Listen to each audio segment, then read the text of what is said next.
Masjid yang pertama kali dibangun di atas dunia ini, kata Nabi, adalah Masjidil Haram. Setelah itu kemudian dibangun di Palestina yang bernama Al-Aqsa hari ini, jaraknya 40 tahun.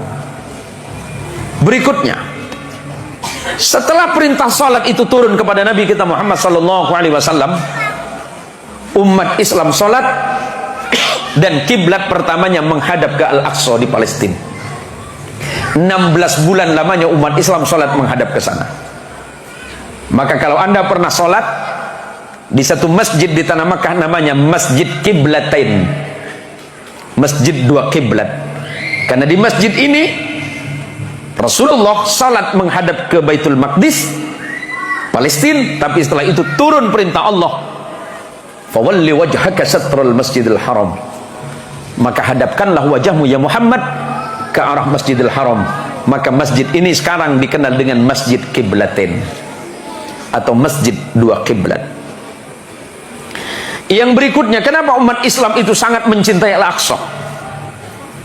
Kata Nabi SAW, tidak boleh kalian berniat dan menyengaja datang ke masjid di dunia ini kecuali 3 masjid. Pertama, Masjidil Haram, Mekah. Kedua, Masjid Nabawi, Madinah, masjidku. Dan yang ketiga, Masjid Al-Aqsa, Palestina. Yang berikutnya, Al-Aqsa ini pernah dikuasai oleh umat Islam pada masa penaklukan Iskandariyah Mesir, sampai kemudian termasuk salah satunya adalah penaklukan Al-Aqsa. Artinya apa? Umat Islam sangat mencintai Al-Aqsa. Umat Islam sangat mencintai tanah ini, tanahnya para nabi dan para rasul, di mana wahyu Allah pernah turun di situ. Dan hari ini, atas kekejaman bangsa Israel, orang-orang Palestina tanahnya terampas dan hanya tinggal 5% tanahnya, padahal dulu 100% itu punya Palestina. Apa yang dilakukan oleh Israel hari ini? Menunjukkan kepada kita dan mengajarkan kepada kita, jangankan kita tidak dimusuhi oleh itu, oleh orang-orang Yahudi.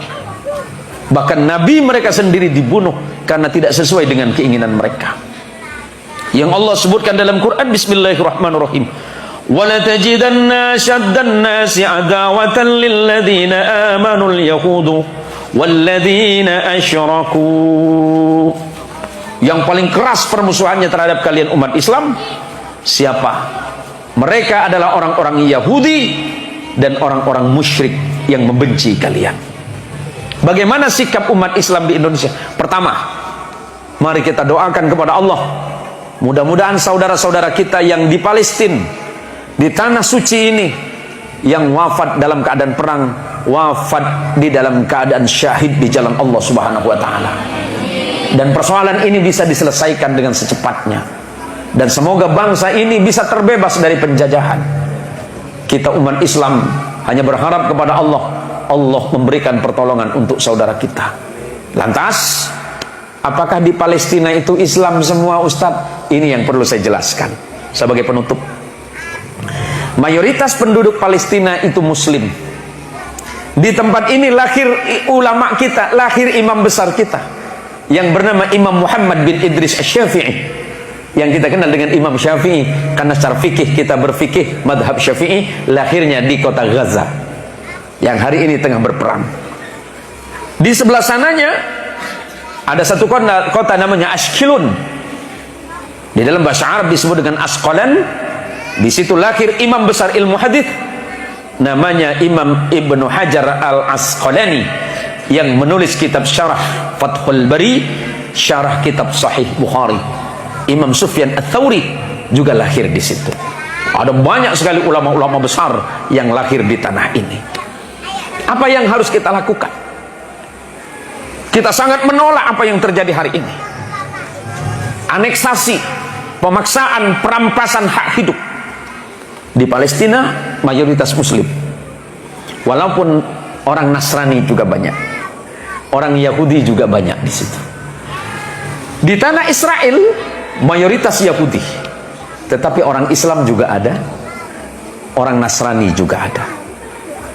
Pemerintah Indonesia sudah mengeluarkan sikap mengecam sekeras-kerasnya tindakan yang dilakukan oleh Israel.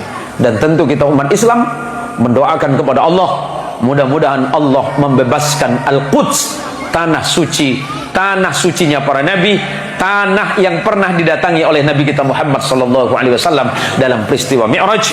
Dan di tanah inilah perjanjian akhir zaman, pengadilan akhir zaman akan terjadi ketika Imam Mahdi dan Nabiullah Isa akan turun di tempat yang mulia ini.